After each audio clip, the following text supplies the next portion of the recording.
My colleague Rachel Maddow had a really good line that I've been thinking about. She said, disgrace is its own form of accountability. She actually has a new podcast that explores another critical moment in our history when we faced a similar threat. And joining me now is my good friend, Rachel Maddow, host of the Rachel Maddow Show and the new amazing podcast, Rachel Maddow Presents Ultra. Good to have you here. Good to be here. Thank you. I think one of the things that I've been thinking about with the committee is like, what's success? Mm-hmm. What is success for the January 6th committee? What is its role? What is it doing? And some of your podcast and our conversation has helped me clarify that a little bit about. But I would like to hear how you think about it. I feel like preparing this podcast, writing this story about something that happened 80 years ago and a couple of other sedition trials where people were put on trial for trying to forcibly overthrow the government made me have a new appreciation for what the January 6th committee is doing, because I don't think that we should look at their work as just creating the sort of fodder for an indictment. And unless somebody goes to jail, it's over. Totally. I mean, the most important thing they're doing, I think, is getting to the truth of what happened, finding the evidence, presenting the evidence in a digestible way that people can understand, thus preventing there from being a revisionist history that excuses what happened, that lies about it, or that lets us forget who done it. So I feel like their just fact-finding work is part of what we need as a country. I mean, what happened on January 6th is literally unprecedented. We haven't had a violent attack on the U.S. Capitol by a president and his supporters trying to keep him in power by those means. We should never think of it as something other than that. And the way they have just accrued the knowable facts and laid them out in a way that's digestible and understandable is itself a service and is a form of accountability for the people who propagated that attack. Right. And it's also, to me, the enterprise they've done in public communication is part of it, too, because I think one of the temptations of our era is just to think that no one's mind is going to be changed by anything. The people are just unpersuadable and they're in their echo chambers. The January 6th committee has disproven that. They have disproven that. Yes. This polling was taken after the primetime hearings in the summer that had 31% of independents saying they view the insurrection as more serious than they had thought after watching this. I mean, there was a whole raft of polling that showed this. And it just seems to me that there's a kind of form content thing happening. If you believe in democracy, you have to believe your fellow citizens are persuadable. Mm-hmm. And if you're going to defend it, you have to do the work of trying to just say, here's evidence and facts and arguments about why this was bad. Yes. And that, I mean, to me, that's what's been rewarding about doing this podcast about a historical precedent to this. To me, I know it sounds like a bummer, but to me, it's oddly comforting to know that, hey, sedition happens. There's a recurrent attraction in this country to fascist and authoritarian movements and to ultra-right extremism. And I say ultra-right, and ultra is the title of the podcast, because I don't mean just being radical, just being extreme, just being hardline. I mean taking it beyond politics, saying we no longer need political solutions, we need violence in order to decide who's in power. That has happened before. It happens in a liberal democracy.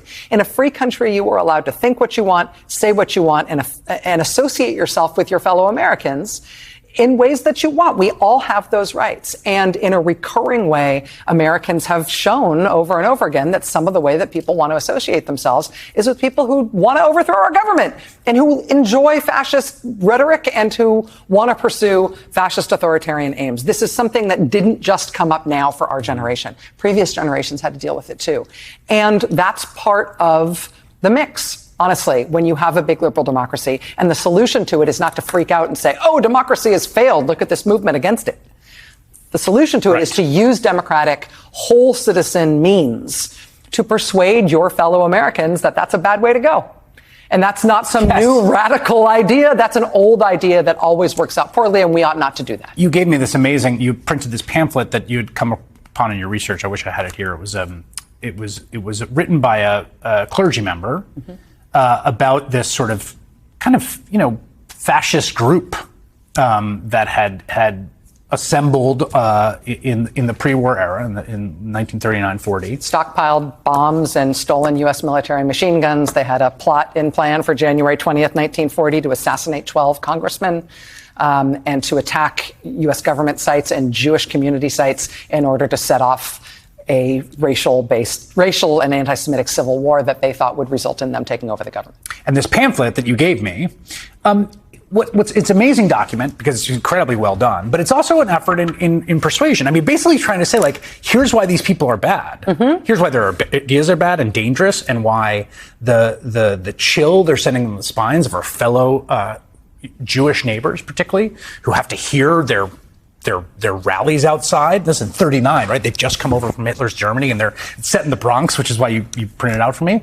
And I was just so struck by how earnest the mode of rhetoric and communication here was, which was basically, I'm going to try to persuade you, fellow citizen, about why these fascists are bad. Yeah. And some of you think, well, yes, the fascists are bad, and we all agree, but it's like, no, it was doing the work of it. And in some ways, the committee here has been, I think, doing the work, the spade work of persuasion. Yes, there is almost a visceral disconnect between the seriousness of the diagnosis and the prescription to cure that disease.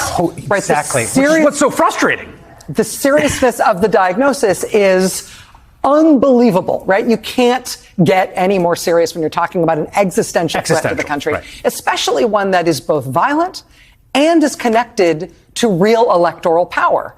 Right? It's what I'm talking about in the 40s. There was a lot of members of Congress and U.S. senators who were involved in these sort of plots adjacent to the Hitler government to overthrow the U.S. government here. Similarly, to have somebody in the White House who's encouraging a mob to go march on the building where Congress is meeting to certify the election, it's the nexus of power and violence that is very dangerous. The diagnosis could not be more hair on fire, but the way that you deal with it is actually not through fighting fire with fire. The way that you deal with it is by fighting authoritarianism with democracy, by fighting fascism with democratic civic engagement and treating your fellow Americans like humans and meeting in ways as citizens that aren't designed just to make us fight each other more effectively, but are rather designed to persuade each other that we are in this together. And one of the things that I took away from your podcast, the 2 episodes that I've listened to, and then our discussion, there may not be, I think everyone craves the McCarthy moment, right? It's like, at long last have you no decency, sir? Or the end of Untouchables, like they finally get Capone. Yeah, right. It's like you want, just from a pure narrative, dramaturgical sense, like, bad guy slain. The moment. Yes, and it's like in the cases that you're talking about in this podcast, it's like they kind of swing and miss, actually, but it matters that they did it. And like here, it's like there's not going to be some moment at the end of the hearings when everybody agrees. Even if you give the January 6th committee superpowers of persuasion, and they're not just moving independents by 30-point margins to say, I realize this is more serious. Let's say you can get them to move 70% margins. Let's say you can get them to move almost the whole country. Doesn't mean there's not going to be millions of Americans who are still held in sway by these anti-democratic fascist arguments. And you don't need to persuade everybody, but everybody is persuadable ought to be in your sights and ought to be your sights. And that's the work of living in a liberal democracy and being a citizen. And you can't put it off and give it all to Merrick Garland. It's down to everything we do. Could not agree more. Rachel Maddow, stay there for a second because I have a bunch of tease work to do because I have a bunch of important things to tell you. First, you should be sure to tune in tomorrow at 1 p.m. for our live coverage of the January 6th committee hearing. Then at 8, Rachel, who's sitting right here, will be back in this studio, along with me and Nicole Wallace, Joy Reid, Stephanie Rule, Lawrence O'Donnell, Ari Melber, and Alex Wagner. And we will discuss what we learned from the hearing, as we were doing during the summer, which I enjoyed a great deal. So you're going to want to tune in for that. Also, if you haven't listened to Rachel's amazing new podcast, the very first 2 episodes of it are out right now. You can also, if you're just, you're out, I ran into someone on my walk today who was listening to this while we were crossed each other's paths in the park. You can listen to my interview with Rachel all about Rachel Maddow Presents Ultra on my podcast, Why Is This Happening?